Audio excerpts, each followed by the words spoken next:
Game 6, Leafs lose this one in overtime to the Seattle Kraken 4-3 here tonight. We'll break it all down on the post-game show. Presentation of Bet365 as always, and right off the rip, for those of you guys in the chat who are following along what's happening there, we've got some angry people in the chat with this overtime loss here tonight to the Seattle Kraken. So we'll break it all down. We'll talk about what happened as well. For tonight's show, if you guys want to call in, we have figured out a way for you to get calls into the show here. So you want to give your thoughts on the season so far. You want to give your thoughts on the construction of the team, players, what you like, what you don't like, the loss here tonight, any of it. You guys can call into the show, give us your thoughts as well. Just a few housekeeping notes before we move forward in the show here tonight. You want your thoughts, your comments, your suggestions, your questions, whatever, read here on the show. You don't want to call in. Maybe you want to take a different route. You can do so. I will read all of them if you guys send over stuff via Super Chats. And our Super Chat charity partner this season, as was last season, is our friends over at Sick Kids. You want to get a question or comment in, proceeds go to Sick Kids Charity, an amazing cause here that we are happy to be a part of and happy to be contributing to. But you get those super chats in and we will answer them as well. The other note, every set of 50 likes before I actually go into the show here, every set of 50 likes, we will do smelling salts here on the post-game show. 50, 100, 150, 200, 250. I don't care how many it gets. You like the stream, we do the smelling salts. That's how it has always worked, and that's how it will continue to work. So you let us know in the chat if you're interested in calling in here tonight. And if that's something people want, then I'll put the number in for people to give their thoughts, and you guys can call into. But just quickly here off the top, I'll give my brief overview of this game tonight before I start getting into some of the super chats that have already started to come in here as well. Yeah, it's a tough result. There are some serious negatives that I will take away from this game. It is game 6 of the season, so we'll take it with a grain of salt and just continue to kind of monitor the process, because it is probably the most overused word that we could talk about at this point. And it was what it was what Rick Tocchet had said. He joined the sheet earlier this week, and even he talked about it. I thought it was kind of funny. He brought up the fact that process, it's overused, it's oversaid. We talk about process too much, and it's a results-oriented business, effectively, and you did lose this one here tonight. But I'm more curious about the process here as we go through the course of the regular season, because as it's been proved by this team time and time again, the regular season effectively means nothing for this team. You could be the greatest regular season team of all time. You could be a middle-of-the-pack regular season team. You could barely get into the playoffs. It doesn't matter. It's all about what happens in the playoffs. And this Leafs team has been the perfect example for that. We've seen years where we've sat here and watched them and thought, you know what? This is the year that they've got some type of, air quotes, easy path to the cup final, to the conference final. This is the year that things open up for them, or you're given a favorable matchup and then they blow that and they lose that, and it's because of the playoff makeup that they have, or the lack thereof playoff makeup that this group has had. This is a group that's getting to the playoffs. Like, I know that has been a conversation that's happening here in the chat. This group is getting to the playoffs. It is a complete and utter overreaction right now for people to be coming to the chat and saying, you're not making the playoffs. You got to get there first. This team's not good, blah, blah, blah. This is a better team than anything that they've had here over the last while. When you look at the construction top to bottom, the goaltending, Anthony Stolarz is still playing really well. You look at the defense, it's the same defensive group as last year that we all talked about all season as being the best team or the best defensive group that's being put together on the ice in at least the Matthews era. I think this is a ridiculous conversation for us to be sitting here and talking about they're not going to make the playoffs. You're looking at largely a very differently constructed group even though it's actually really only like one major piece that has actually left this team, you brought in a few different style of players that are being plugged in here. You're missing Scott Laughton right now, who is a big piece. Like, there's a lot of people, everyone wants to go all a million different ways with these conversations. You kind of have to hone it all in here and take a look at this thing big picture. We're sitting here, and there are people in the chat who are throwing a fit right now about the fact that Max Domi stinks. Max Domi can't play on the third line. Max Domi's is not a fit centerman, blah, blah, blah. Okay, fair enough. That's your opinion. I don't necessarily agree with that, but that's your opinion. That's fair. But now take a step back. Max Domi is playing in that position right now because Scott Laughton is injured. And if Scott Laughton isn't injured, then he is a guy who comes back in here. He was your fourth line center. You move Nick Waugh up, and you start to change the makeup of these lines. And where do people fit in with other players?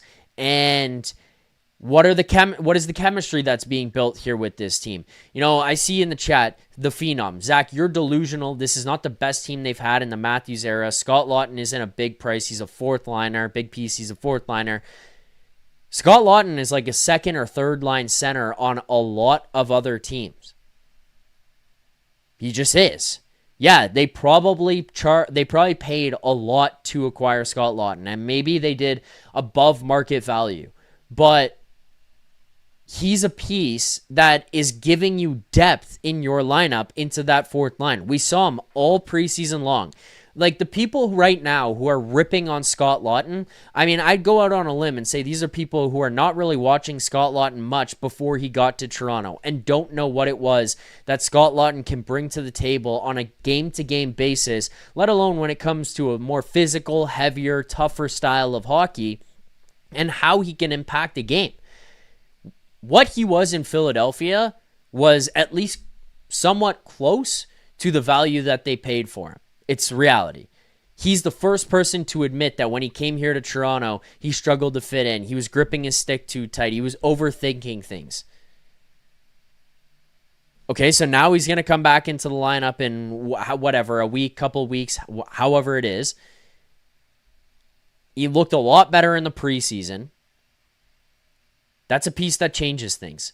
You know, it's just, we're talking about a loss to the Seattle Kraken, who, by the way, have yet to lose in regulation this season.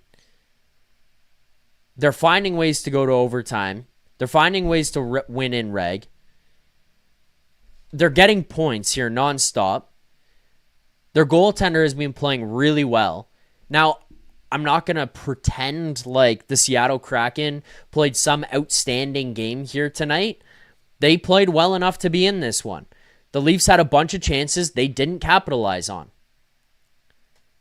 And ultimately, talking about the players who are missing from the lineup and where you're at right now, I just think it's worthy of a conversation to push back when people come here to the postgame and want to go off in the chat about how this team is not making the playoffs, and how the conversation about having to get to the playoffs first is this, or what they'll look like in the playoffs is this useless one because they got to get there first, blah, blah, blah. This team is getting to the playoffs.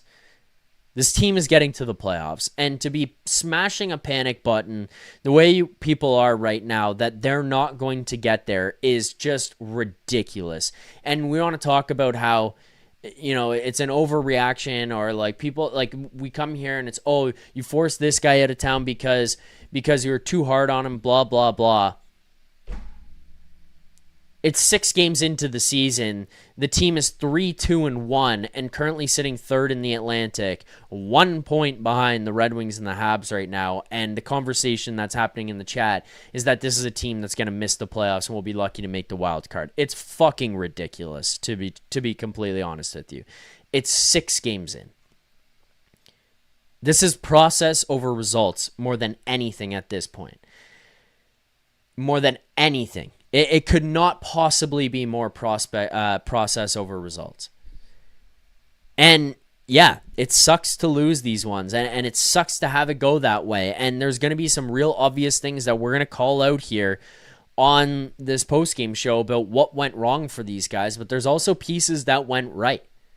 Like, let's start with Dakota Joshua. Through the first 5 games, we continued to come here on the post game and said, hey, he's got to be better. He's got to be better. I did the game preview earlier today. I pointed him out and where he was at in the lineup and said Dakota Joshua has to be better. He's got to start to figure this out, because you could see these spurts in his game where he showed that he could do it. He showed he was a heavier, physical guy, whatever. And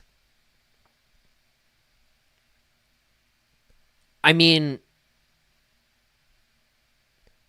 I think that he kind of started to piece it together a lot more than this game and started to show more of a full 60 of this Dakota Joshua that we had hoped he could be than what we had seen to this point in the season. I don't think he looked very good in the preseason. I think he struggled through the first 5 games.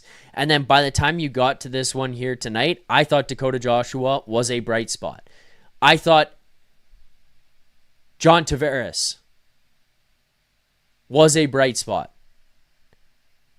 We're talking about a guy who took a big discount. I was real worried that his legs weren't going to be there. I was real worried that we would be watching him fall off a cliff after what he did last season.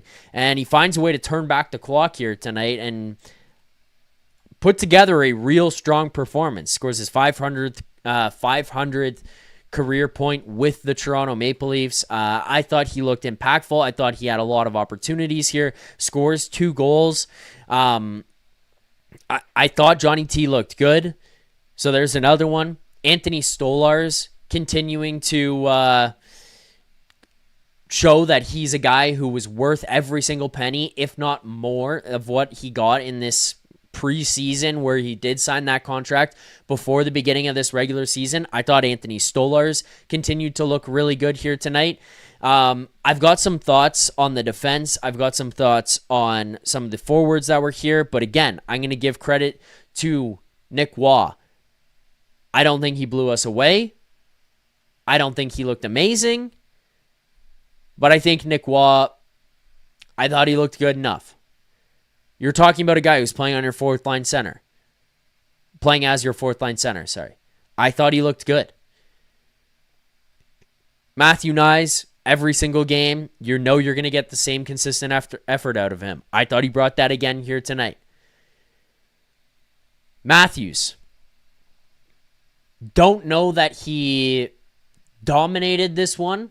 Don't think he did. But again, you're seeing Matthews get more and more back to himself of what we saw 2 years ago rather than what it was last season. He scored 35 goals last year, which was a major down year for Auston Matthews. And in this game tonight, he looks more physically engaged. He looks like he's taken a step forward with his speed from last year. I'm not talking about career-wise. I'm talking about last year. And sure, maybe that's a low bar for people considering where he dropped back to, but I think he took a step here. We're also watching that shot. The speed that you're seeing on his shot. The willingness to take one-timers right now. These are positives. These are things he was not willing to do last season. Positives. Easton Cowan continuing to gain confidence. I think he's been a guy who, as his NHL tenure has gone on, and through these 3 games that he's played here now, starting on Monday against Detroit, he is picking up his pace to kind of find the speed of the game here. I talked about it. There are times where it seemed like he's going a million miles an hour and he doesn't need to be, or he's a step behind the play when things are just going a little bit too quickly. It seems like he's kind of finding the right pace here. He's getting some confidence with the puck. The other part of this that I'm going to give another credit to for Easton Cowan tonight is he looks like he's building confidence. It's not just confidence with the puck. It's not confidence to make plays. It's confidence to go to the front of the net. It's confidence to drag guys into penalties. You saw him take the cross-check to the face. We'll have another conversation in a moment, but you saw him take the cross-check to the face. You see him starting a scrum over on the wall. You see him get the chance in front of the net. When he goes in, he gets like a half breakaway. He gets held up. And then also just the confidence for him to turn around, point to center ice, and be like, where's the penalty shot? Positives. There are negatives here tonight. Like, this is not like a sunshine and rainbows and everybody hold hands and kumbaya type of show, but it's just, I cannot understand like this mass fucking negativity where everyone is sitting here fucking crying and blowing their brains out over the fact that you lost Game 6 in middle of October to the Seattle Kraken in overtime. You got a fucking point. Like, shut the fuck up and be fucking happy with the point. Yeah, there's negatives here, but who the fuck cares? Like, everything that matters is in the playoffs. This team is getting to the playoffs. It's well known that they're out there looking for a top 6 forward. They're going to be active. They're going to be hunting. What are we fucking crying about right now to be sitting here and saying, how can we lost again on Saturday hockey night in Canada. Boo-hoo. You got to overtime and you lost. You want to talk about negatives? Because I think the play was better. I think the tempo was better. I think the way they started the second period was better. The fact that they've struggled in second periods all year, that stuff is better. Defensively, I think that they're starting to tighten things up. We're talking about a group who's mostly been all put together new. It's a new group. They're all starting to come together in this system. You got Waugh, Joshua that you're throwing into here. Cowan thrown into here. You're changing the dynamics. Maccelli is in here as well. The forwards. There's a lot of change that has happened of who's playing with who. The minutes guys are getting. All that kind of stuff is changing here. And I think they've adapted pretty well.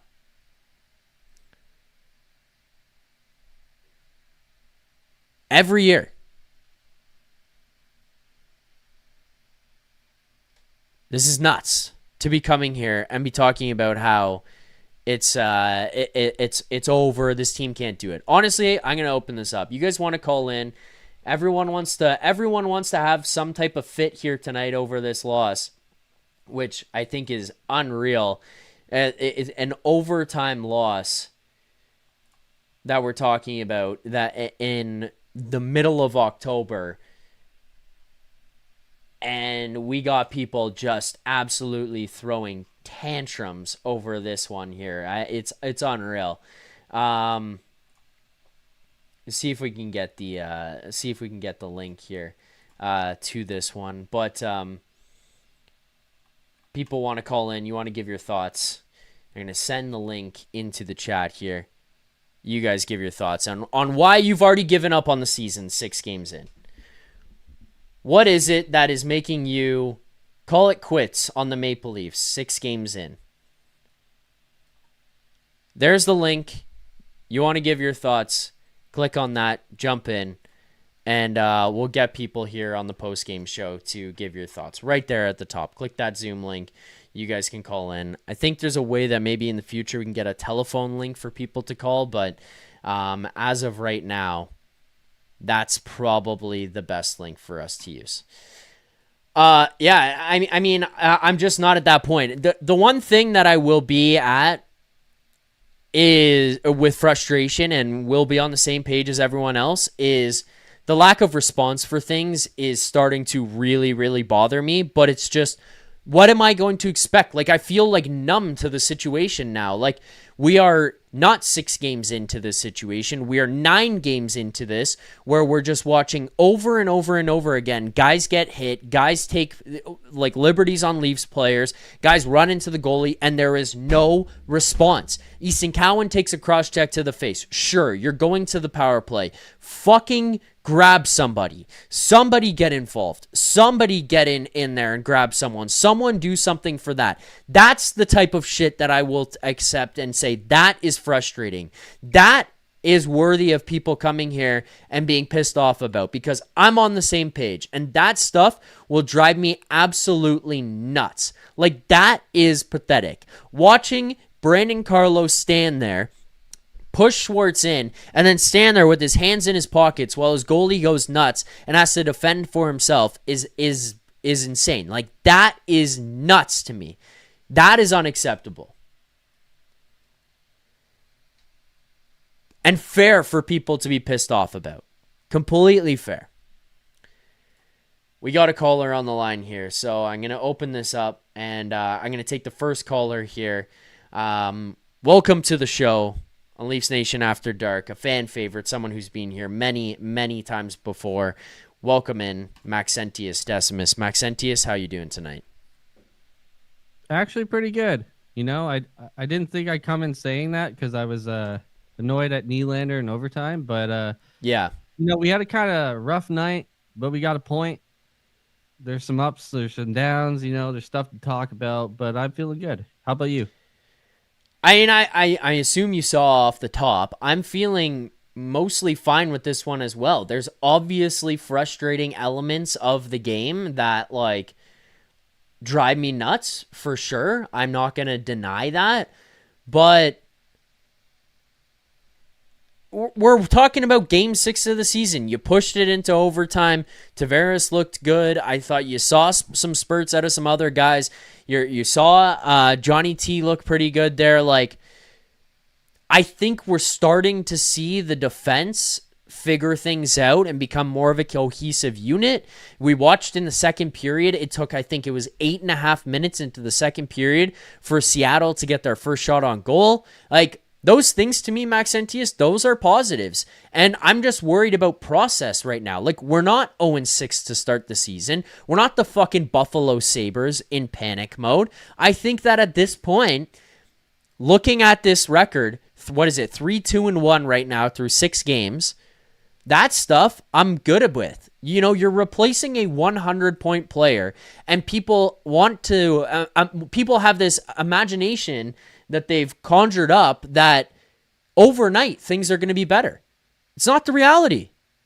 You gotta work through these things, and I feel like right now we're watching them work through it, and it's getting better. I don't know. Am I on an island here with this, Maxentius? No, I think you're perfectly on point right now, and I want to talk about two main things, and one is Easton Cowan. I really wish that they would just give him the spot on the top line and leave him there, instead of throwing him on like the third line and the second line and the first line, because that's how you kind of you screw up the talent, in my opinion. Like, just let him focus on one line, one matchup, one situation. Okay, can I jump in here quickly on this one? Yeah. So I somewhat agree with you, and I'll give you a pushback, a counterpoint, and then I want to know your thoughts. I agree with you if it's a full-time switch. I think putting him onto the third or the fourth line, or making him miss minutes, if it's through from opening puck drop to the final buzzer, that's a mistake. That's when you send him to the Marlies. That's when you let him go down in there and develop. That's when you let him figure things out. I agree with you on that. I'm on the same page. I don't mind switching him off in the third period if you're in a tie game, you're down by 1, or you're up by 1, to maybe not put him in as heavy minutes, because you got to consider here, if he's playing with the first line, it's not just about who he's playing with, it's who's on the other side that's being sent over the boards for the other team. That's going to make life a little bit more difficult for Cowan in those minutes. So I don't mind sheltering him there, and it also gives you an opportunity to get Willie some more minutes. So that's my counterpoint, but for the most part, I do agree with you, for the most part. Yeah, I agree with you too. I just think that there was too much flip-flopping where he's just being thrown around in the second period to different lines and stuff. But I agree with you. Like, yeah, sure, yeah, shelter in the third period, whatever. And if you're going to move him down the third line, just stick him on the third line. He needs to, like, grow up and learn from consistency, right? Yeah, I do also think there is an element which is going to be, like, contradictory to what I just said, but I do think there is an element to it about, like, hey, it is early in the season. you can expose him to some of these situations so that he can get used to it. But yeah, I mean, I do understand where you're coming from, Max. The other thing I want to talk about was Maccelli and Joshua. Yeah. And how they're still trying to figure out what they're supposed to be doing. I'm looking at them. I'm like, I've heard things about you, like kind of knock off Marner or hardworking Joshua, but I haven't seen anything yet that really gives me an indication of what they're supposed to be doing. Like physically looking at them, I can't tell. So Maccelli, I'm going to agree with you. I'm on board there. He's kind of giving nothing right now. You can tell that he's got that solid playmaker ability, but he's not really strong. He's not physical. He's not like defensively reliable. He shied away from a check in the defensive end, just like Marner would. It gave me flashbacks. I'm like, he is Marner. Yeah, he's Maccelli, but he. You could tell he's got the playmaking there, and there was some chemistry that's starting to develop with him and Tavares and Nylander on that line. But then it's like the game gets going, and all of a sudden you could see him start to fall behind. And some of those, like, we would talk about those plays that Marner would make where it's like, yeah, if that works, it leads the highlight pack tomorrow morning. But if it doesn't, it leads the highlight pack, or it leads the blooper reel, or like the highlight pack for the other team where you're sitting there going, what the fuck was that? Why did you do that? He has those, and he's just not as talented as Mitch. So all of a sudden you're like, what the hell is going on? He does some stupid plays, some really just like, I don't know if he's overconfident or if it's actually the opposite where he just like panics with something, but he has some of those that are just unacceptable. So I agree with you on that one. But Dakota Joshua is where I would have agreed with you before tonight. Tonight, I'm starting to see what he could be and that type of player that we've built him up to be, I guess is the way to put it. I think that he looked a little bit more confident tonight. He had his legs under him. He was moving well. I thought he was playing a little bit more I'm not going to say physical necessarily, like smashing guys and throwing so many hits or anything, but he was a little bit heavier. You could tell he was heavy to play against. He was a guy who was, winning some battles there. He was getting to the front of the net. I thought he looked better tonight. I thought he looked more impactful and looked like he was a much more, he looked like he was much more comfortable playing with these guys in this game tonight. Who knows what the hell happens in their next one? But tonight, at least, I personally will give him the credit of saying I think he took a step forward. Fair enough. One thing I want to say is that Stolarz is getting us point after point after point at the start of the season. And later in the season, we're going to want to look back at these games and really give him like a high five. You know what I mean? Yeah, I mean, if he's not getting his dinner paid for by these guys right now, it's an absolute joke. I mean, he has been unbelievable. He has brought intensity. He's brought passion to this team. I think Anthony Stolarz has been unreal. And yeah, later in the year when you're looking back there and going, wow, remember those points that we got that grabbed us home ice so that we could win the Atlantic Division despite all these goobers in the chat who think that this team's missing the playoffs. We're going to remember these points that Anthony Stolarz got the team because I think that was impressive. And Max, I mean, it sounds like Anthony Stolarz has called out the team here as well. Wow. Even though we're 6 games into the season, enough's enough, and we kind of got to start picking it up here. Yeah, I mean, I don't disagree with him. I do. Again, I stand by it. I think that they played better here tonight going forward, but than they have in the past. So hopefully they can continue to build off of this going forward. But yeah, I think that that's a fair call out by Anthony Stolarz to say, hey, we got to get this going. And I mean, he is probably a guy who's going to be pretty furious after he got leveled there. He says, it's not fun. I don't like having 225-pound guys laying on me. So, hopefully learn a lesson here. I mean, it's is that just shout out to Carlos? Sorry to interrupt. Yeah, no kidding. No, yeah. I mean, it's got to be. He also brought up here, I mean, it's just playing hard. I mean, maybe we can take a page out of their book and start getting to the net. For us, we like to go low to high and shoot, but for their goalie, it's like playing catch in the yard. You're seeing everything, and we're not making it difficult. We made it difficult in the third, and look what happened. We came out, tied the game, got a point out of it, almost scored with 5 seconds left, but it's a little, too late. We're 6 games into the season. Enough's enough. We kind of got to start picking it up here. Say Anthony Stolarz after this one. I respect that. Man, I thought the Leafs Nation, the Leafs fans, were the ones that are being negative. Yeah, no kidding. I mean, we got 6 1/3 having a panic attack here in the chat right now over this. We're 6 games in and we're shutting it down. Like, I think the thing with Stolarz doing this is he comes out here, calls out the team, gives them a kick in the pants. Hopefully that gets them going. But I think he's talking more so about the intensity of things than the process and the play. Like, it still is looking better. If we look at game 1 versus game 6 here tonight, it looked like they were playing some of the sloppiest hockey of all time. Then you go to this game tonight, and it's like, okay, you're starting to piece some of that stuff together. They're still missing stuff, but I don't know. Kind of getting it back here. The intensity definitely needs to pick up, though. I totally agree with him and you that the fact that you watch these games and we can have these conversations about this player fitting in here or this player doing that over there, but like it's the intensity that like all the fans. It's the start of the season and all the fans have been waiting for hockey all summer long. We're ready to go. We want to win every single game. You want to see your team want to have that feeling, but some of them sometimes still look like they're golfing.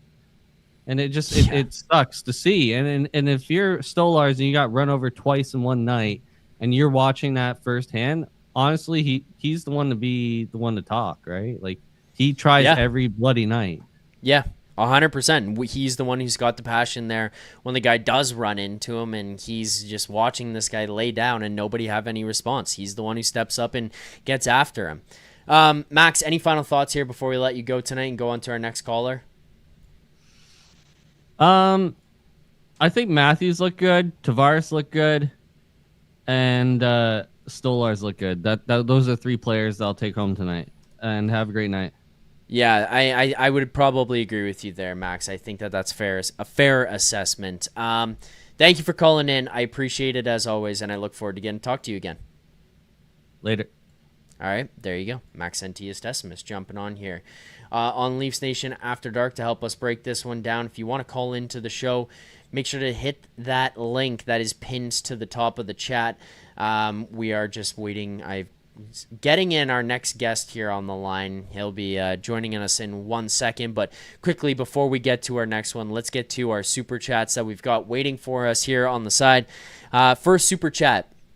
This one actually came in from Maxentius Decimus earlier. Thank you, Max, for that super chat. He says, Willie just got walked like a dog in OT. I would agree with you there. That was one I stood up and said, hey, look, it's game 6. I'm not going to smash panic button, but that's pathetic. Like, I know that he's a guy who, if it was going the other way and he had the puck and he was wheeling up the ice, he's going to find a way to get legs and get going and create a break for himself or stay late in a shift, whatever. He's going to be able to do that. And then you watch him on that back check. He gets beat to the inside. He's not moving his feet. Mahura just takes off. He's standing there flat-footed, and Mahura's off to the races and beats him to the net and scores and ends the game. That can't happen. William Nylander is strong enough and fast enough to be going toe-to-toe with Mahura, to the net and take away that lane, take away that time and space that he's got. Sure, maybe he still gets to the net or whatever, but to have that clean of a look past William Nylander at that point, that's pathetic. And I know that he went down the ice on a rush the one way just before that, but you got back, you stood there, you got burned flat-footed. That can't happen. It just can't happen. Let's get to our next caller of the night. Let's welcome into the show somebody who's called in numerous times before and hopefully continues to call in after this one here tonight. Alex A. Alex, welcome to the show. How you doing? I'm doing pretty good, Zach. Thanks for having me. How are you doing? I'm doing not bad. I mean, at this point, it feels like it's like me and like a select few people in the chat against the rest of the chat. Like the panic that I'm seeing right now is just, I feel like, blown way out of proportion. This is a team that has the ability to win like their next 5 games in a row, and those same people who are calling for heads right now, saying they're going to miss the playoffs, will be coming back here and talking about how amazing they are. And, I'm not going to pretend, Alex, like this was an awesome game. I think that the intensity still needs to pick up a lot. I think they can be a whole lot better, and I think the Stolarz call out is fair. But if you look at process from game 1 to game 6 here tonight, I think they've improved from, let's talk about not intensity-wise, but I think they've improved in terms of, X's and O's and strategy and some of the chemistry that's starting to be built. So that's kind of where I'm at tonight, and it seems like I'm going head to head with people in the chat after this one. No, I agree. I mean, everything you just said, I completely agree with. I have a lot of buddies that are Leafs fans and literally are reacting the exact same as everyone in the chat. And I honestly don't get it. Like, I don't get why people are panicking so early. Like you mentioned earlier, we're not the Buffalo Sabres. We're not some of these teams that are just doing terrible, and it's just the start of the season. Like, anything can change, and a lot of these guys, like, we have a lot different of a team when you talk about like the forward group. So as you saw tonight, lines are getting juggled and guys are getting used to playing with each other. So I feel like, there's going to be some growing pains with, losing a 100-point player like you just mentioned earlier. And that's what the whole topic is with everyone, man. It's like, dude, relax. Like, it's just one player. Like, the Leafs are trying to be a deeper team, better team in the playoffs. Like, hopefully win the Atlantic Division. I think we definitely are capable to. If we finish a little bit lower, but we make it in the playoffs, and as I think we will, and we do way better in the playoffs, guess what? Then this doesn't matter. Like, it doesn't matter that game 6, we let a overtime goal go in because Nylander was, his back check was pretty poor. I'm not going to sit here and beat around the bush, but I don't get why people overreacting so much. I think, I don't know, I think it's embarrassing, honestly. I'll just say it straight up. I think it's embarrassing that people react like that, but hey, everyone can say what they want, I guess. Look, I mean, for myself, and I know there's people who are mad about it on this one, but for myself, I think one of the biggest reasons that I kind of just have this approach is just, we've done this for too long to come on here and start yelling and screaming about how this team can't do it at game 6 of the year. Like, if this is a problem 5 games from now, 10 games from now, 20 games from now, yes, my reaction after on the show is going to be much different. We can call out the team for the intensity. I'm for sure there on that, but like I see in the chat, Critter, it's definitely panic time, old, slow, and soft. This caller has no idea. And talking about me in the chat there as well, like we're just all over the place on this one. When, I mean, in reality, this is a group that has the ability to be one of the more heavy physical teams. All we talked about, like, this is where it's like, this drives me nuts. All we talked about is too light, too soft. They get pushed around. They can't win battles. They can't do this. They can't do that. They get blown up. They get bullied by Florida. They get bullied by this team. They're too small. Okay, change the dynamic. Start building heavier. Build a bigger team. Too big, too slow, not skilled enough, not fast enough. Holy fuck, what do we want here? Like, what do we want here? Like, where are we at? Like, let's let this play out. The thing that I'm going to give to these guys that they need to, where I'm giving Stolarz the credit and agreeing with him 100%, Alex, is like, the intensity's got to be better. It's got to be 100%. Way better. And he talked about it after, where he's bringing up the fact that this team is... They just didn't want it as bad as Seattle did in the first 2 periods, and I think that that's a fair assessment. You saw the lack of intensity that they brought here. You saw them kind of just going through the motions. But where I'm at least just saying, okay, this is not a full blow it up, these guys fucking suck, this team's shit, I'm quitting on the group, is... I think defensively they looked better, just at least systems-wise. I think they were moving better in transition. I think the power play moved the puck better. Like, still, again, power play not great. They weren't great last year. They weren't great for 9 years. Like, they figure it out because they had enough talent, but the intensity is not there. Hopefully that's something that can pick up here. Hopefully something here with Anthony Stolarz can change it. Otherwise, Alex, I don't know. Like, what are we talking about? Fucking blow the shit up, get everybody out of here, get first-round picks this year, and pray to fuck that you get Gavin McKenna and start again. It's just like a pathetic situation to be in where we're sitting here being like, well, they can't do it. Well, then they'll never do it. Like, stop asking for different guys to come in here around them. It's the guys that are the nucleus of the group then that's the problem. Like, fuck. Where are you supposed to go from here if that's the problem, Alex? No, yeah, I mean, I agree. I mean, I think we have a bit different of a look, right, with losing Mitch and, having these new additions. So, like, I think, like, what you said makes total sense. And the thing is, like I was just saying, I think people are really overreacting. If by game 82, I think we're looking really iffy and these guys aren't really contributing as they should be as, like, third liners and fourth liners, then I'd be more concerned. There's some positives. People aren't talking about the defense scoring more this year already to start. It's early, Yeah. but it's a good sign because our defense scoring has been terrible. So that's a good sign. Morgan Riley's looking better. Still makes some mistakes, but it happens. It's the kind of defenseman he is. So people are expecting him to be Cale Makar, dude. He's not Cale Makar. Like, shoot yourself in the head if you think he's Cale Makar. He's not Cale Makar. So people just need to set their expectations lower, I think, and realize what they're trying to build as a team, like, realistically. And I think people are just really just misunderstanding and overreacting. Like, I've had people texting me saying Matthews can't even score above 40 goals without Mitch Marner. Like, dude, get out of here. Matthews can score 50 goals without Mitch Marner. I promise you. People even talking about Knies being too heavy. He's not. Apparently, he's too heavy. My one buddy was saying he's too heavy. He's not fast enough. He's not gonna be able to do anything. What are you talking about? Like, I really don't get it. It just blows my mind, put it that way. And I'm sure you probably feel very, very similar. Yeah. Yeah, I mean, the point here, Rick DeSizzle in the chat says, they're just a good team, man, and that's it. Not a great team, and the leaders still don't have any stones. I'm still impatient. It's very early, but I don't see them winning with this exact group. Look, I'm much more willing to have that kind of conversation here, where it's just it's a different outlook on these guys. Where we're talking about this group right now in the chat, where it's like, they'll never do anything. They're going to miss the playoffs. These guys fucking suck. A bunch of wankers out here on the ice. Like, what are we doing? And yet we're still watching a group that is a good team, is going to make the playoffs. And if we're in like panic mode for a team that's third in the Atlantic right now, like, it's 6 games in. Yeah. Exactly. If this is something that it can persist, sure.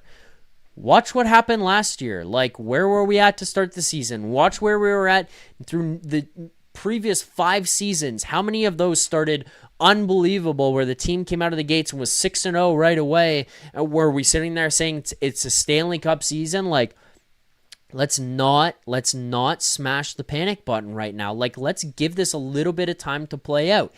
And again, intensity, yeah, it's got to be better. But, like, this has been something these guys have dealt with for a while, and it just hasn't really been there. So, hopefully, this is something that can clean itself up. Like, look, Anthony Stolarz is a quote machine here tonight.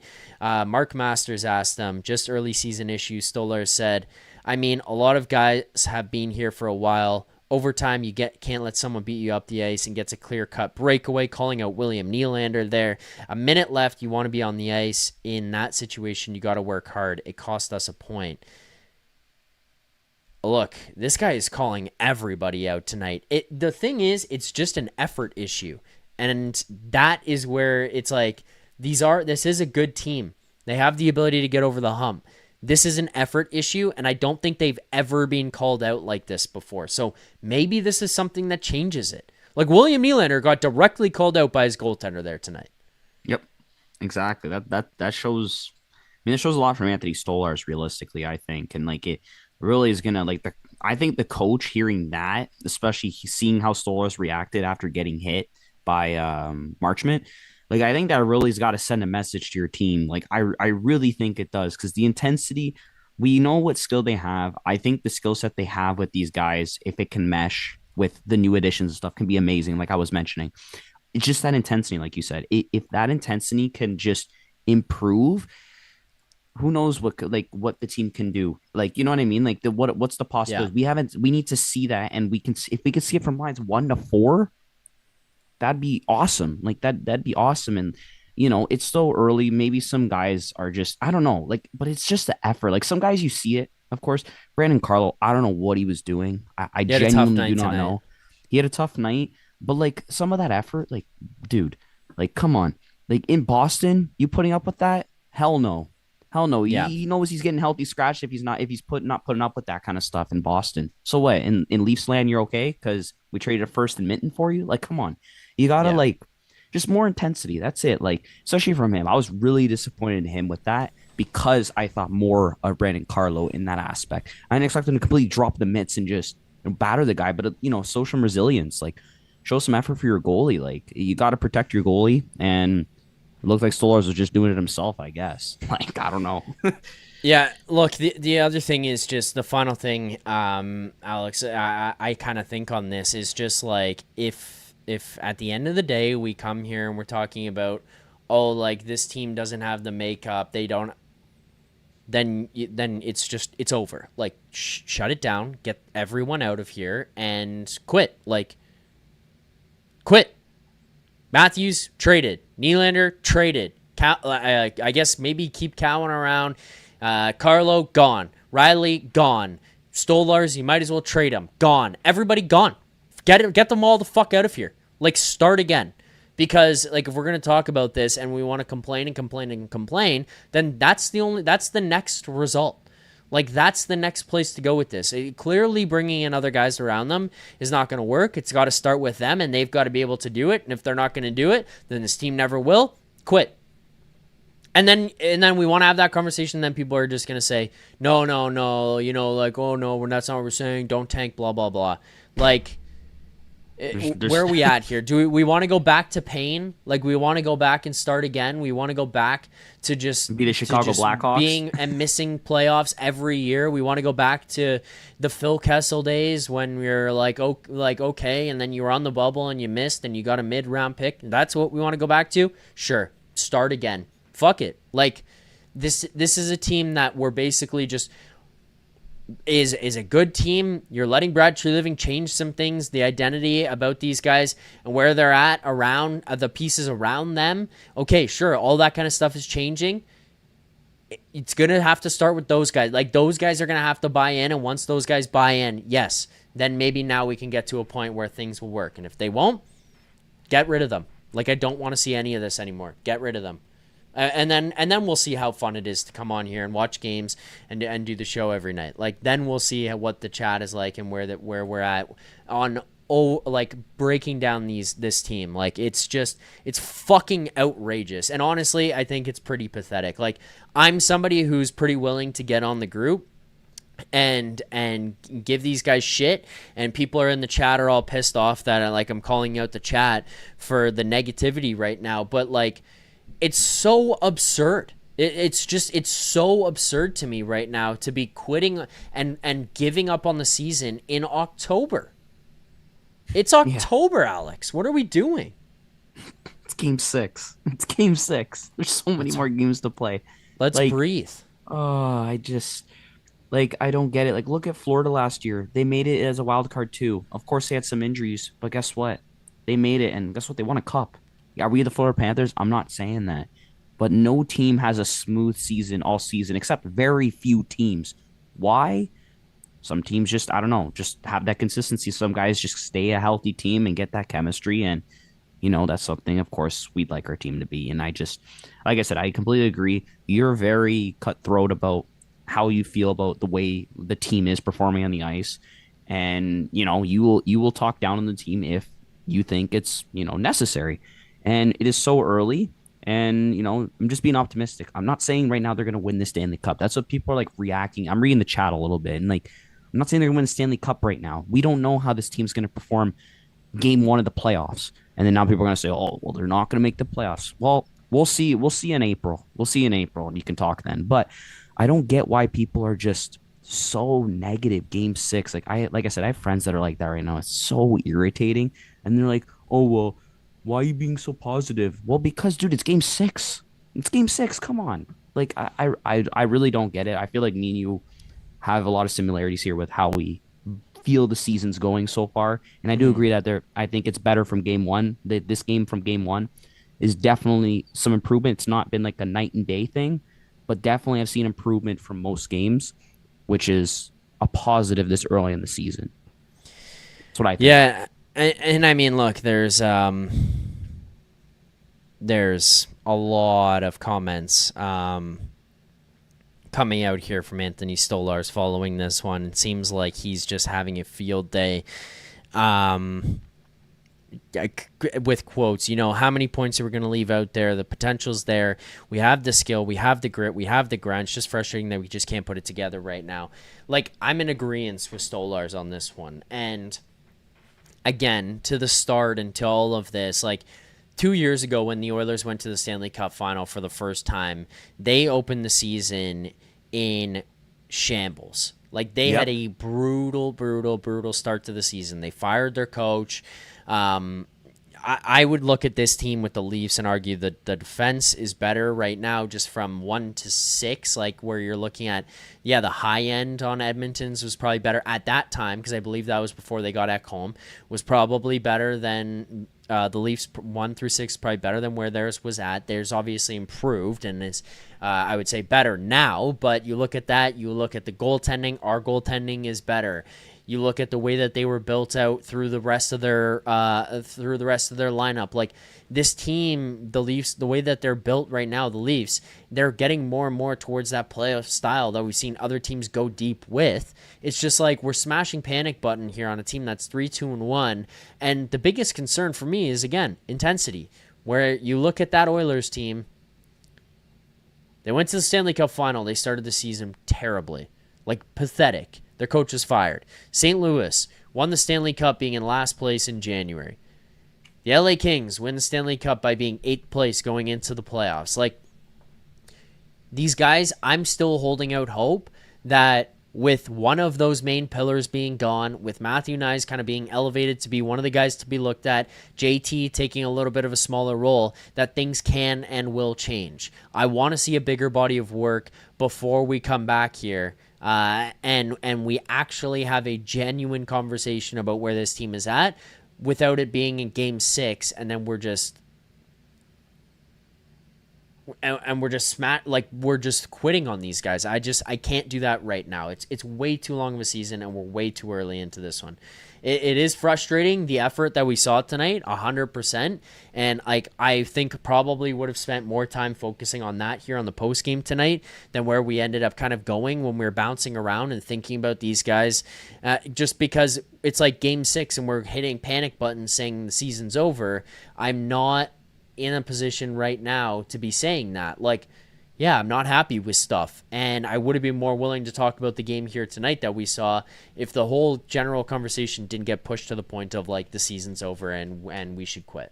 So that's kind of my thoughts on this one. It's a frustrating game to watch. It's a frustrating post game show to do here tonight. I'm not gonna lie. Oh yeah, I agree. Like I said, just that negativity and getting on about this is just not the kind of conversation I want to have the first time with you this season. You know what I mean? But it is what it is, and I love talking to you always. Alex, anything else you got for us before you leave here tonight? Just all I gotta say is, guys, just try and be positive. We'll be okay. We'll all be here in the chat after games, chatting up about the team.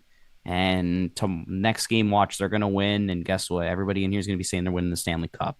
So it's just, I swear a lot of the fans are straight bipolar. I don't get it, but anyways, I think we'll be good. And yeah, I just think to keep believing and just enjoy some hockey, and hopefully the effort improves. I think Stolarz, his comments really are gonna hopefully speak volumes, because if not, I don't know what else will, because I think that's really bad hearing that from your goalie, losing it, and it's not light. I think what he said is pretty significant. So I think we'll see.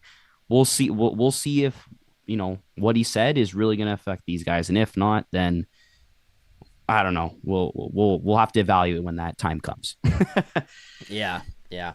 All right, Alex, I appreciate you calling in here to the show tonight, as always. Thank you for giving your thoughts and kind of bouncing back and forth here on this one. I appreciate where people are at. I get people are frustrated with the results, just not in panic mode like for me yet. You can be mad about the game and not have to say that the season's over, this team is missing the playoffs and they fucking suck. Like we don't have to be there on this one right now. I think that's you don't have to go all the way in. All right, Alex. Thank you for calling in. I appreciate it and look forward to hearing from you on Tuesday. All right, thanks, Zach. Have a good one. All right, there you go. Alex A. calling into the show here tonight. If anybody else wants to call in, I saw some people asking, how do you call in? The call-in link is pinned to the top of the chat, so make sure you hit that. As well, I see my guy Serotonin Light in the chat. I will hit you up. Your card is sitting right here on my desk. I'm right here on my desk. I actually will hit you up. So yes, that will be something I do because that needs to happen sooner than later. The issues that have been going on here in my apartment at this point in time. Let's get to some of the super chats that we've got. I still have some more thoughts on this game. We've got a couple other things we got to get to. Stat of the day. We got to do play of the game. We got to recap our best bet and get to our grade of the game as well. But let's get to some of these super chats that we've got here. So piled up. First one, Dan Freeman. Dan, thank you. I appreciate it. Dan says, did they actually say the OT goal scorer hasn't scored in 132 games? That is the leafiest shit. Phillies, a step back might be best. Let's wait and see. Look, I agree with people on like an individual game basis here when we're talking about what we saw tonight was not good enough. Like, same page. I agree. Not good enough. I think that this chat, it just got off the rails when we're having a conversation and my pushback and where I'm being more positive on the way they played tonight, where it's just like, yeah, this needs to be better intensity-wise. We're still watching a group that's trying to mesh together and put things together and get themselves a little bit more unified and consistent. And yeah, the lack of pushback and fight with this group is pathetic and unacceptable, and all of that is fair. But to be just throwing in the towel after Game 6, I think is a complete and utter joke. There are seasons where they've started really well, and everyone said it's time to play in the parade. We're winning the Stanley Cup. And then they lose in the first round. And there are seasons where we've come on and said this team fucking sucks. And then they win the first playoff series that they've won in the Matthews era. And they go on to the second round, yada, yada, yada. Like, this beginning week, 2 weeks, it's not going to be that impactful for me. Where are we at by American Thanksgiving? That'll be a much bigger determination of what this group is, what their battle is. And then Anthony Stolarz call out tonight. I absolutely love the fact that he called them out because he's in the room. Like, I see Leaping Lanny Poffo says, Zach, so with Stolarz comments uncalled for 6 games in, he's in the room. He's calling guys out that has a real legitimate impact. He plays on the team. We talk about this negativity, like, I'm in the same boat as him where this was not good enough here tonight, but I'm not willing to say that it's over and these guys stink and we're missing the playoffs after 6 games. Another super chat here. Nate92 with this one. The only rivalry game versus Seattle this team will ever have, and if the first the $13.5 million bald loser couldn't find a way to contribute. I mean, I don't really understand the rivalry portion of this one. I don't think there's any rivalry with the Seattle Kraken, like, at all, truthfully. So I don't really get that, but okay. Yeah, Matthews didn't score. I thought he was going to bury an overtime there on the pass across from Morgan Riley. Doesn't end up going his way. And, like, that's also where I look at this and think it's a little bit of a different situation. Like, if Matthews gets a little bit better of a grip on his stick on that pass from Riley and buries. Like, we're talking about, okay, yeah, not the greatest game, and yet they found a way to win, and people in the chat would be coming here after and being like, day one, why are we being negative? This team is 4-2. Like, there's no winning. Yes, you lost. This was not that great. This is a pretty sloppy, shitty game all the way around, but things are improving. You're seeing some guys start to come into their own. You kind of got to put it together all at once here now. And I think just the most consistent theme is sticking up for each other. That's the one that's been lacking for a long time and needs to change. Unacceptable. The Nylander back check. Unacceptable. Another super chat here. Tammy. Thank you, Tammy. Pretty pathetic. Stolarz had to be the one to stand up for himself. Overall, they were pretty sloppy, especially with Carlo costing them a goal again. Carlo really, really struggled tonight. Look, if there's one thing we can walk away from in this one of people standing out in a negative light, it's Brandon Carlo. I thought Brandon Carlo had a real, real tough night. I think he was not engaged physically. I think he struggled with the puck. We saw the goal where I think it ends up counting as Vince Dunn's goal, and some unlucky stuff happens there where it does end up bouncing off Morgan Rielly's stick first and probably wouldn't have gone in if it never did. But you still look at the overall situation. Schwartz goes to the front of the net. He's in the blue paint. I don't think he ever necessarily initiates contact with Anthony Stolarz. And then it's Brandon Carlo who turns around and basically throws Schwartz into Anthony Stolarz. And then, okay, yeah, they score. Now, all of a sudden, it's just, okay, standing around. Everyone's just looking at each other. No one's really doing anything. Whatever. Can't happen. I mean, you threw the guy in, so obviously that's on you more than anything, but unacceptable. Like, that's a stupid, stupid, stupid play. The next one that I looked at where I was like, that is nuts how this happens here, is Mason Marchment crashing into the net. And again, I believe it was Brandon Carlo just standing there watching, just looking at him. He smoked your goaltender. Whether intentional or not, he lit the goaltender up. A goalie who just had to leave a playoff series last year because he left with a head injury after getting absolutely cranked in the dome by a guy on the other team known for going to the paint hard. You're watching player after player after player on team after team after team crash into Anthony Stolarz. You're watching how much contact he's taking and just standing there watching. Stolarz stands up, flips his shit, throws the net, goes at him, rightfully so. He has every right to be pissed off about it. And then the other one that stands out for me, and luckily enough, it doesn't end up being a goal. I think it was Simone Benoit makes a good play at the blue line to break the play up. But bouncing puck comes out. Brandon Carlo goes to make the play on it, loses it, and then turns the wrong way as it's kind of still within the zone, just a couple feet over to his side, turns around and starts racing back. Or wasn't Benoit on that one? Sorry, I'm mixing another play up. But starts racing back, and it's just losing the race back to the net. There were numerous times here tonight where Brandon Carlo was a negative factor out on the ice. And yeah, that trade, it looks like right now, the Leafs got the worst end of it. I'm still holding out hope that Brandon Carlo can figure it out because I think that he was really good in Boston. I thought he was an unbelievable pickup when you got him. And it just hasn't been paying dividends yet. It's actually it was okay at first. It's been a lot more negative recently. Another super chat we've got. Max Entius Decimus. Positivity chat. Riley has looked great. Look. There were a lot of people who got really mad at me the other day for saying Riley's been playing well. I actually, the comments were,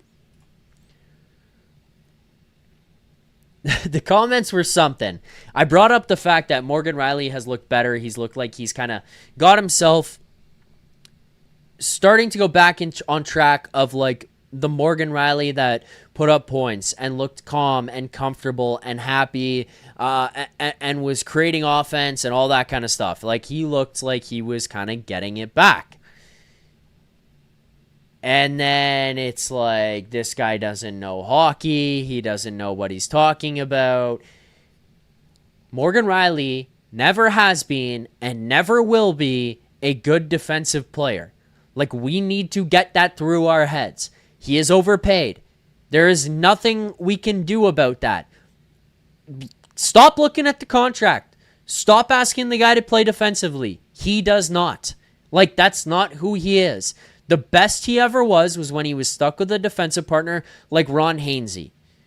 He looked good when he was alongside Luke Schenn as well. He needs to have a guy who's going to be a calming factor alongside him, who can just slow the play down for him, give him some support back there, and he can be a guy who's going to go join the rush and play offensively. That's when he's at his best, because he can contribute from the back end, he can make a good first pass, and that's pretty much what you're looking at out of him. And it's his defensive partner who's going to be the right guy to help.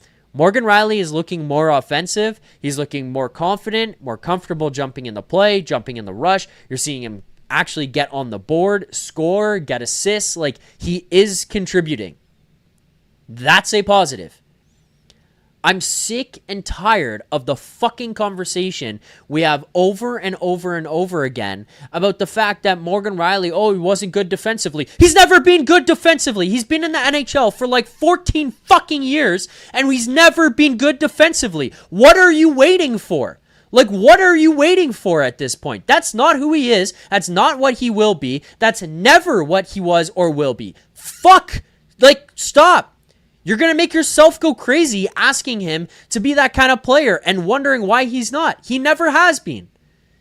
He can contribute to the offense. That's the positive. His partner is not helping him right now. Brandon Carlo is struggling.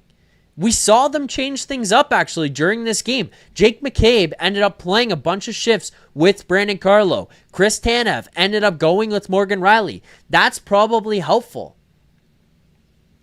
Morgan Rielly, sure, you want him traded? You could trade him in your brain or on NHL the video game. The guy has a full no trade clause, and I'm pretty certain doesn't want to leave. Good luck. Do what you will with that. Go trade him on the video game. It ain't happening unless you're going to find some very specific team that he's willing to go to and some team that's willing to eat that contract and that player. And by the way, it's probably not going to get you any type of return that people seem to think that it will. So what do you want out of it?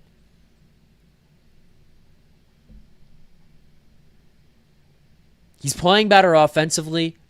I've at least appreciated that fact, considering this team has not had much contribution from the defensemen on the offensive side of the puck. They just haven't. I think Rielly has looked better. I think his legs have looked better. I think he's contributed, which is a positive sign. He never has or will be a defensive guy. Another super chat here. Super chat comes in from Maxentius Decimus. Mad Max has nothing on Stolarz. After the comments we've seen from Anthony Stolarz tonight, and then watching him flip out Maxentius, I think that's fair. I think that's fair.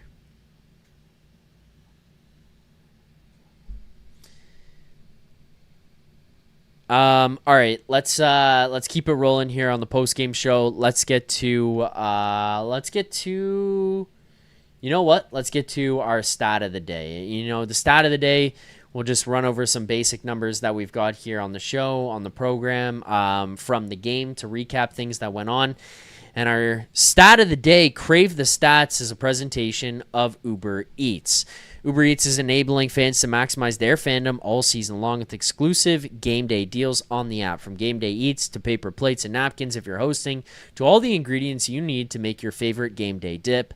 Every time the Leafs are playing at home, you can get these exclusive deals in Toronto only on Uber Eats. Firehouse Subs, Kibo Sushi, Shelby Shawarma, all with BOGOs, the brisket hat trick at Firehouse, California Roll at Kibo, and the traditional wrap at Shelby's.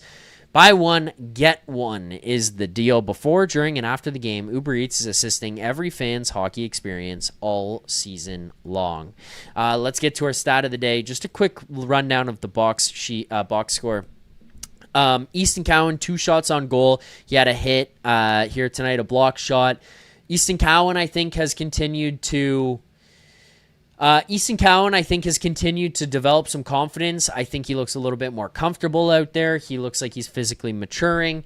I kind of agree with Maxentius when you're talking about where you're at with moving him down, up and down in the lineup, and we're watching, like all of a sudden the third period comes around. Okay, Easton Cowan now all of a sudden isn't playing with the first line. He's going with the third line. He's going with the fourth line. He's missing shifts, that kind of stuff. Yeah, you want to see him get a chance and be able to roll it over and maybe continue to build confidence, or all of a sudden look like a guy who could be, a real true contributor up there, and maybe give him some exposure to stuff. But I do also see some benefit in, like, hey, it's a tight game. It's tied. We're down. We're up. Okay, sure. Nylander, you can go up with that line. Max Domi ends up being a -2 tonight. He's not the only one. Does so alongside Bobby McMann and Nick Robertson. Look, Nick Robertson misses a backdoor empty net. Dakota Joshua hits a post on a nice move that he had across. Auston Matthews misses the one in overtime. Like, we're coming on here talking about, this team, and we're giving up on them, and they're going to miss the playoffs. And I see Rick DeSizzle, like, I'm more on that one. Not going to say it was a good game either. They weren't locked in for the most part. It's a balance. If this keeps up, I'm sure Zach's attitude will change. That's where I'm at on this. I'm on the same page as Rick, where it's like, I didn't like this game tonight, but I can't come on here and call it quits on the season and wave the white flag and say it's over. You're looking at some of the stuff that happened. They were close to winning this one. I know the effort wasn't there. I know the execution wasn't there. And obviously, if some of those goals go in, or, like close only counts in horseshoes and hand grenades, that's one other thing. Like, yeah, they were close and they didn't go in. But it's like we're this far away from having a different reaction in the chat on the post-game show. So that's kind of where I come from, where it's like, okay, let's pump the brakes on this.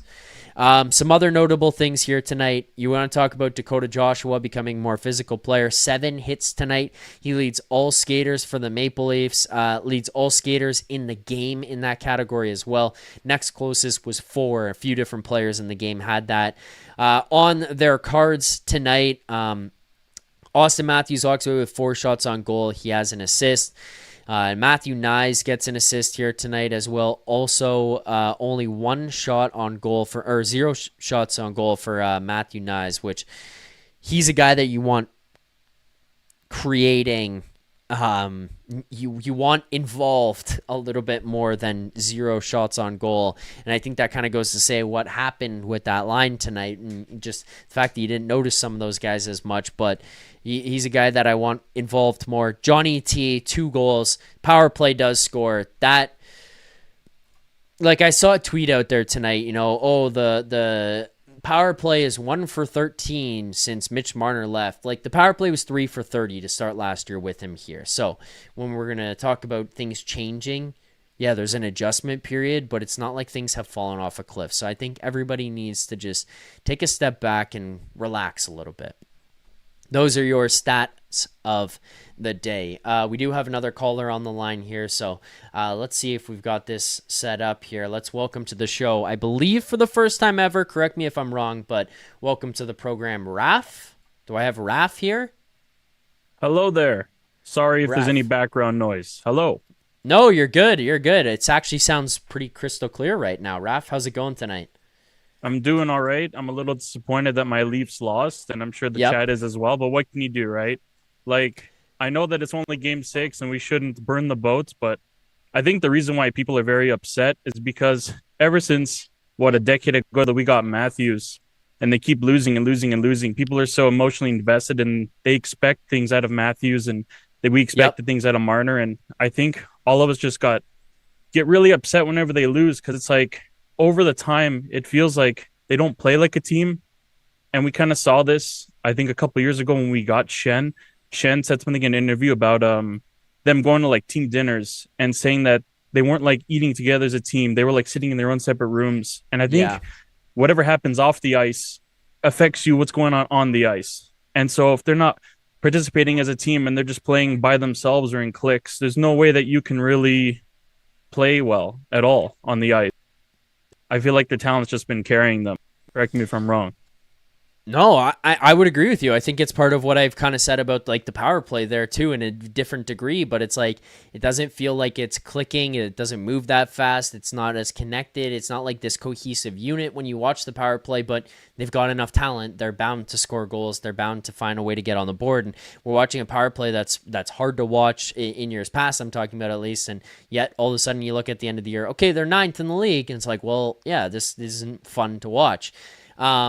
So Raph, I will ask you then, because I think you're kind of leaning a little bit more, I'm not trying to put words in your mouth, but towards the negative side, which I do think is completely fair here tonight. So I'm assuming you've been watching through most of the show here tonight. Oh yeah. Are you in disagreement with me on the evaluation of not necessarily tonight's game? Because I'm with you and I'm with the chat that tonight's game is tonight's game was bad. Like, let's call it what it is. Yeah, it was of course. It was not there. There was no intensity. The execution wasn't there. We watched numerous times. Cowan gets cross-checked, no response. Stolarz gets run over, no response. Kudos to Bobby McMann. He's the only guy who did anything when Nick Robertson got run over, and he did it without a hesitation. But, you know, I think just for me, I'm just not ready to panic over this. Like, are you more panicked after a game like this? I'm okay if you are. I just want to hear it out. Why is that the case? Where are you at on this? Sorry. Yeah. No, you're good. I'm not. I don't think I'm panicked. I feel numb because I've been watching the Leafs since I was like 3 years old. I watched Matt Sundin, Alex McGillney. I watched all these guys like tough through it in all these different situations, and I feel like they had more heart. And I've been consuming a lot of Leafs content, including your show. I like your thing with Jay Rosehill. I love that. But Thank you. like there was something I remember Steve Dangle saying, which was that he spoke to Darcy Tucker, and Darcy Tucker said that these guys only have so many chances at getting into the postseason and being successful in hoisting the Stanley Cup over their heads. And it's just, how much more can you keep going? I feel like because they don't work as a team, they're not going to stand up for each other as much. Like, look at Florida, right? Mm-hmm. They play dirty. The refs, unfortunately, are on their side, I feel like. But they play together as a team and they stand up for each other. And I feel like only some people stand up for each other here on the team, like Bobby or maybe Ekman Larson, like the former Florida Panthers. Even Stolarz flipping the net. That was pretty awesome. But it shows you that these guys are willing to fight, and they have to fight. If they're not going to fight for your team, what's the point? And I think that's what this fan base has been looking for so long. Is like back when I was watching them when I was a kid with Sundin and McGillney and Tucker and all those guys would take your head off if you tried to run over their goalie. And they could all like be physical. And I think what Leaf fans are looking for are guys that are gritty, but also who are skillful and can actually like put the puck in the back of the net. Kind of like how it was back then. I don't think I'm wrong, but if the chat thinks I'm wrong. I don't know, but that's just how I see from my eyes, observing over like the last however many years I've watched the Leafs in my lifetime. Like, that's just how it is. I don't know. So need to fix it. Yeah, no, and I agree with you, and I think that that's a fair point. Where I'm kind of in the point of like I'm not going to. I'm willing to see it out. Let's put it that way. I'm willing to see more hockey before I start to panic, is because I saw Nick Waugh come in here, Dakota Joshua come in. I'm excited to see Scott Laughton, who we've not got to see yet to this point. I'm excited to see him with a full season with these guys. Matthew Knies stepping up and taking on more of a leadership role. Even a guy like Easton Cowan I'm watching right now. Sure, he's smaller, he's lighter, whatever. He's 3 games into his NHL career, and he's very clearly showing he's a shit disturber. So I'm watching some of these guys and them join the group and thinking to myself, okay, like that identity of these guys to be here, it's there. Like, they've got it. They can be a part of this. They can do that and take that next step. but I want to see if it can happen. Like, I'm holding out hope that it can and that we can get there, but I want to see a bigger body of work. So Raph, I mean, I guess part of it, to throw it back to you, like, I'm seeing things that way, but I think the one thing that we've all hoped for through 9 years, now into year 10 or whatever it is that we've all said, okay, yeah, maybe they can do it at some point. Do you think these guys have I mean, it's a cheesy way to say it, but like the dog in them, the ability to compete at that level with that intensity? Does it start with Matthews and Nylander? Did they have it? Like, are we screwed, Raph? Are we screwed? Well, I'd say it like this. I feel like it goes from the top down. I think with the change in leadership, especially with Shanahan and Dubas and all the other guys doing that stuff, I think it definitely did affect the player's development quite a bit, especially with the whole Babcock thing. We know how he is. I don't know if we're necessarily screwed, but I feel like the more we keep trying with these guys and the more they don't show heart and grit because they're not together and they're not fighting for each other, it feels like they're fighting for themselves, then I guess we would be kind of screwed. Like, I want to see it out as much as you do. I want to, like, because obviously it's the start of the season. You still got to get chemistry going. People still got to learn how to play with each other, right? We don't know where Maccelli fits. We don't know what Dakota Josh was doing, although he did do pretty good tonight. I was pretty impressed. Good on him. It's just, you can only take so much as a fan before you get so numb to it, where it's like, yeah, I want Matthews to win. Obviously, I want him to be, yeah, the Leafs win the Stanley Cup. But then if you guys aren't going to play as a team, what are you going to do? Like, you have to fight together. You can't fight individually. You're stronger as a unit. Yeah. No, I agree with you. I guess though, I'll just ask you point blank. Do you think they can? Do you think they have the ability to do that, or is it just we're constantly going to be searching? I think you could if you put the right players around someone like Matthews and Knies and around Willie.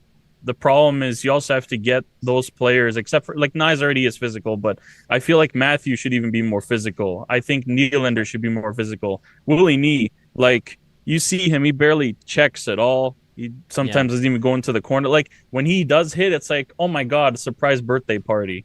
But it never really happens. Surprise birthday party. That's a good way to put it. You want your guys to hit, and you also want your guys to score, just like Florida.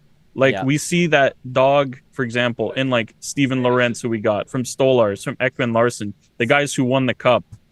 You know, we see that even, I think, from Roy or Wah when he's on the PK, things like that. Yeah. Marner being gone hurts, yes.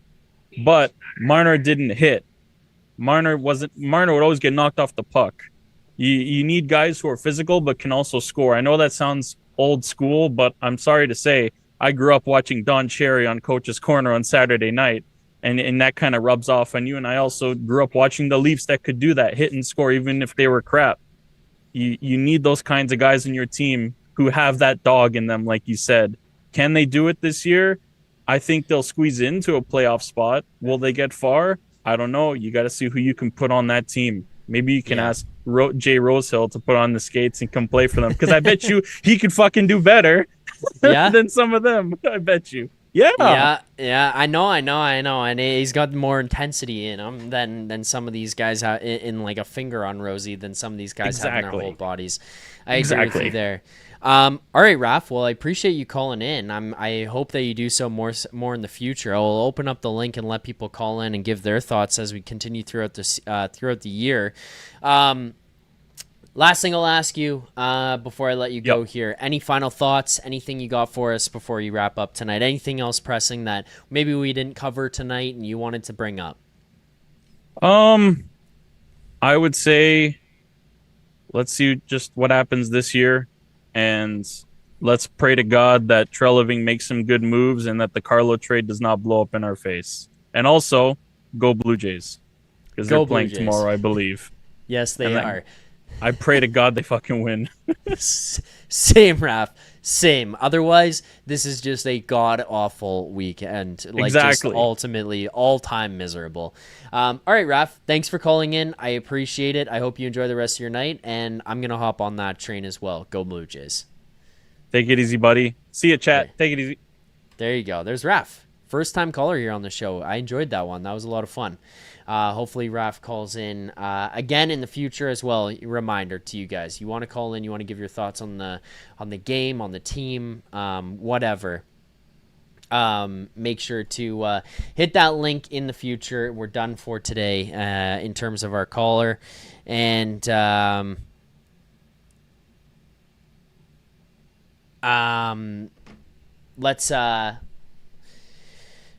let's get to our final couple of things.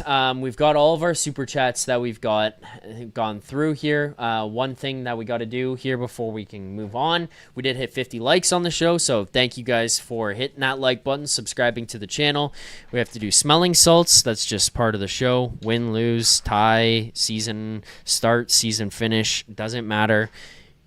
50 likes is 50 likes. You do the smelling salts. Thanks to everyone who liked, subscribed, all that. Here's the smelling salts. All right. Oh, there's the smelling salts. Last couple of things to wrap up here. Let's get to our play of the game on this one. Our play of the game.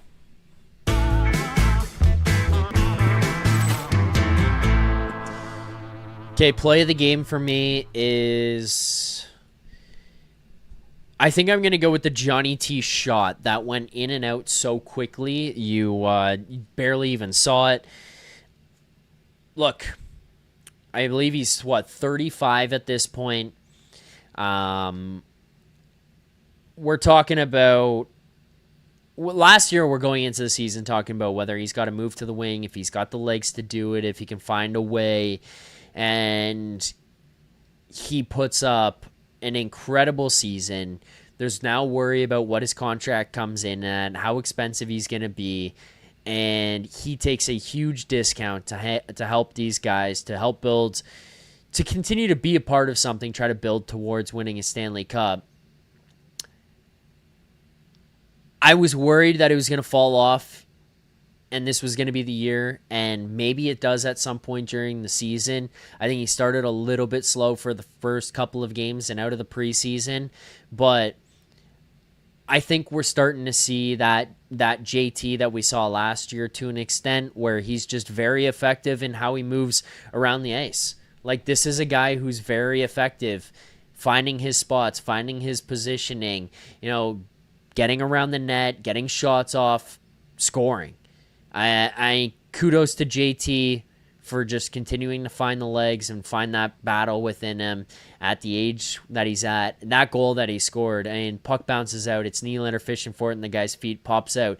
JT in stride just grabs it and rips past the cord in and out so quickly. Like, if you're watching in real time, you barely saw it happen. Joey Decord probably sitting there going, holy shit, what the hell happened? Where did that thing come from? So, yeah, that's going to be my play of the game. Getting to our best bet segment, recapping that one. Best bet for tonight is a presentation, as always, of Bet365. Whatever your bet is, it's never ordinary at Bet365. Download the app and get in on the game. Use the code NATION, N-A-T-I-O-N. That's code NATION, N-A-T-I-O-N at Bet365. Must be 19 plus. Ontario only.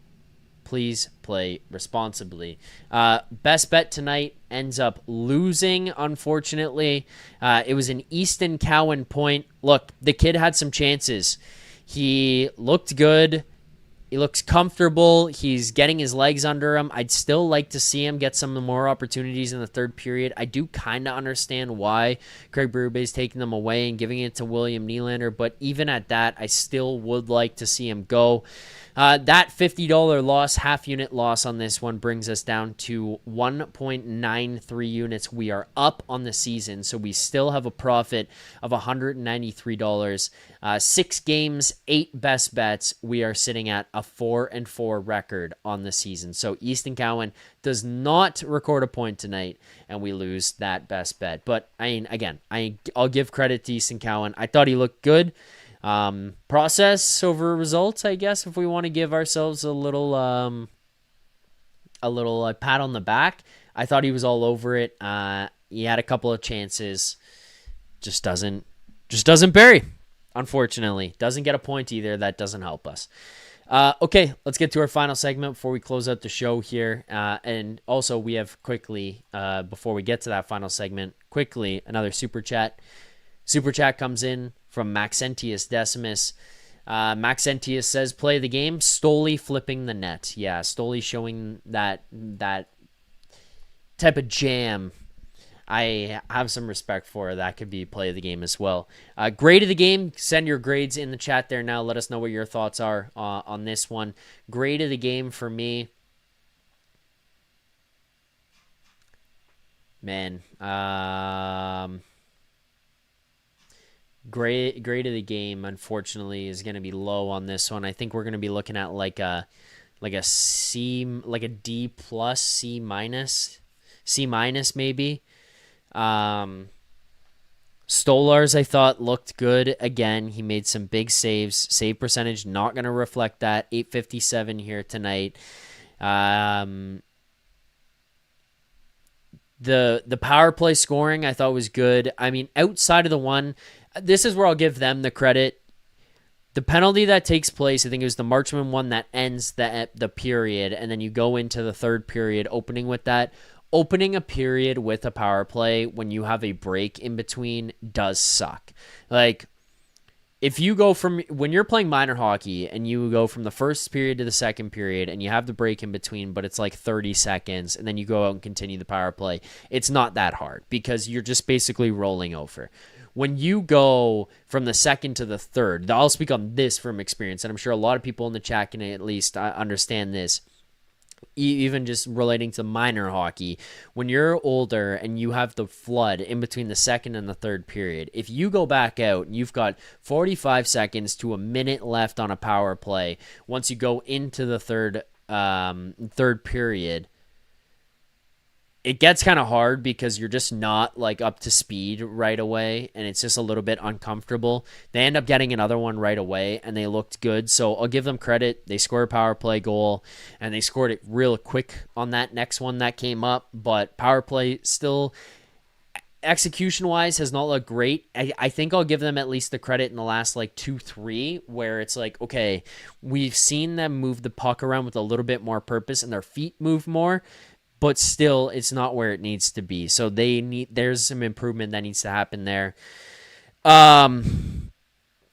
Defensive zone as a group, I think, has gotten better. Not great, better. I think they're working through that. The biggest issue here again tonight just comes down to compete. It's the intensity and it's the compete. It's not how they are as a hockey team. They are a good hockey team with a lot of skill. They are heavy. They are physical, or they have the ability to be physical. They just need to compete, and they have not really shown that through 6 games here so far in the season. That's where the big frustration comes for me. That'll do it for tonight's post-game show. If you did enjoy this one, make sure to hit that like button, subscribe here to the channel, turn on notifications on the Leafs Nation 401 YouTube channel. We are trying to get to 20,000 subscribers right now. That is the next goal. That's the goal, 20,000 subscribers. So like the stream, subscribe to the channel as well. Just a quick note.